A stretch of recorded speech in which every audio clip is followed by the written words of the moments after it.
Alors on en vient à la deuxième question bête. Mais pourquoi donc les États-Unis d'Amérique poussent-ils tellement à la construction européenne? Parce que nom d'une pipe, quand je suis à l'école, quand je lis les professions de foi des uns et des autres, quand j'écoute les hommes et les femmes politiques français, je suis convaincu d'une chose, c'est que la construction européenne, paraît-il, a vocation à faire contrepoids aux États-Unis. Alors, si ce que l'on me dit depuis que je suis né est vrai, mais comment se fait-il que les États-Unis poussent tellement à une construction dont l'objectif serait de leur nuire? Ça n'a pas de sens. Or, comme il est incontestable que ce sont les États-Unis qui poussent à la construction européenne, il y a une seule conclusion logique à en tirer, c'est que ce que l'on vous dit est un mensonge. Et que si les États-Unis poussent à la construction européenne, c'est évidemment que ça les sert. Et puis après l'Europe des 15 en 1995, on passe à l'Europe à 25 en 2004 avec 10 nouveaux pays de l'Est, puisqu'à chaque fois les États-Unis sont là pour faire entrer de plus en plus d'États. Et puis après c'est l'Europe à 27 en 2007 avec l'entrée de la Bulgarie et de la Roumanie. Et à chaque fois les États-Unis sont derrière pour faire entrer le maximum d'États. Vous me comprenez à quel point d'ailleurs le bobard que on vous raconte sur le fait que l'union fait la force, c'est une monstruosité. Il y a d'ores et déjà dans l'Union européenne à 27, nous sommes déjà 500 millions de personnes. Les États-Unis ont 308 millions d'habitants. Si effectivement il fallait avoir le plus grand nombre d'habitants possible pour peser, alors les Américains feraient tout pour empêcher que l'Europe se développe, et ils feraient entrer dardard le Canada, le Mexique, le Venezuela, le Panama, le Costa Rica dans les États-Unis d'Amérique.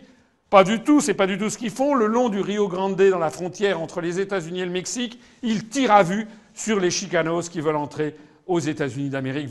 Donc si les Américains ne veulent pas fusionner avec le Mexique, alors qu'ils imposent à l'Europe d'accroître de plus en plus, ça veut bien dire, là aussi, qu'il y a une stratégie derrière, qui est celle que je vous ai décrite. Il n'y a aucun autre moyen de vous expliquer ce qui se passe. La France, elle veut une monnaie qui ne soit pas trop forte. Une monnaie commune pas trop forte, parce que la compétitivité de l'économie française n'est pas la même que la compétitivité de l'économie allemande, par exemple. La France, elle veut une Europe française. La France, elle veut une Europe qui protège les acquis sociaux. La France, elle veut une Europe sociale. Elle veut une Europe agricole. La France, elle veut une Europe où l'on parle le français. La France, elle veut une Europe qui s'oppose à l'hégémonie américaine. La France, elle veut une Europe qui coopère avec les pays en voie de développement du Sud. Ça, c'est ce que veut la France. Et beaucoup de Français se disent moi, c'est ça que l'Europe que je veux. Ils disent presque tous. D'ailleurs, vous avez tous les responsables politiques qui viennent vous dire moi, je veux une Europe sociale. Moi, je veux une Europe qui fasse contrepoids aux États-Unis. Ça, c'est tout ce qu'ils viennent vous dire à vous. Mais c'est pas à vous qui devrez dire ça. Ce sont aux autres peuples. Mais les autres peuples veulent tout à fait différemment. Le Royaume-Uni veut démanteler la politique agricole commune. Le Royaume-Uni veut une alliance étroite avec les États-Unis dans tous les domaines. Le Royaume-Uni veut être encore plus proche des États-Unis que ça n'est actuellement. L'Allemagne, pour son compte, veut une monnaie forte parce qu'ils ont la hantise. C'est d'ailleurs la raison pour laquelle l'euro finira par exploser. Ils ont la hantise de la réédition du scénario de 1923. Ils constatent qu'ils ne peuvent pas avoir la même monnaie que la Grèce, que l'Italie, que l'Espagne. Ils le constatent en ce moment. Ils veulent sortir de l'euro. Ce sont les États-Unis qui les empêchent, puisque, comme je le rappelle tout à l'heure, ce sont les États-Unis qui, depuis 1965, ont exigé qu'il y ait cette monnaie européenne.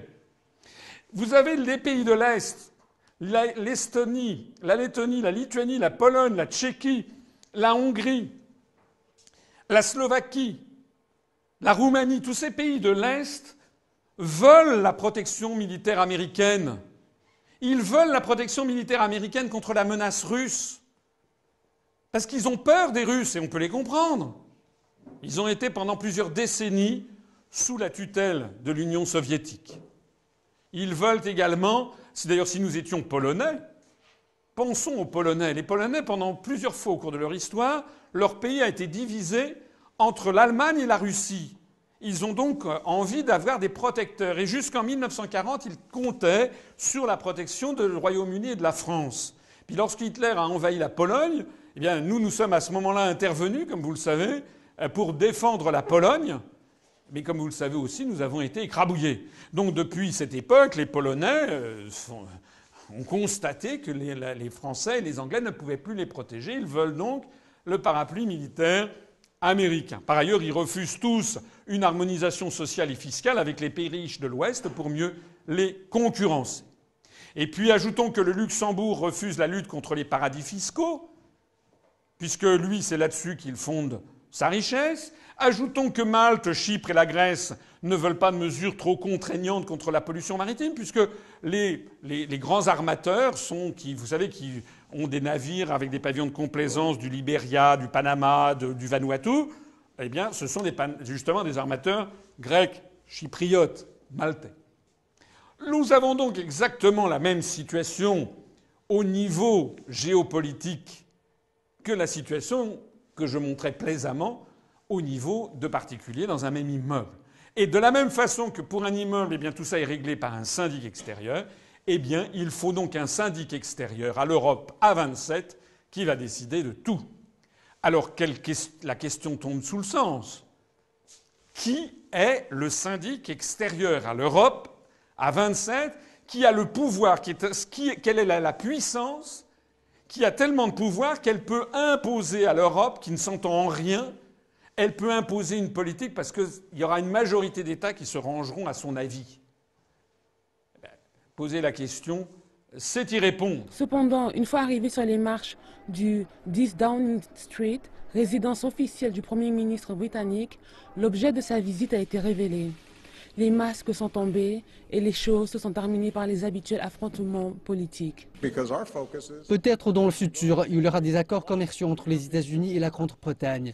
Mais cela ne risque pas de se produire de sitôt, car notre objectif est de négocier avec le bloc l'UE et d'obtenir un accord. Et le Royaume-Uni retournera à la fin de la file d'attente.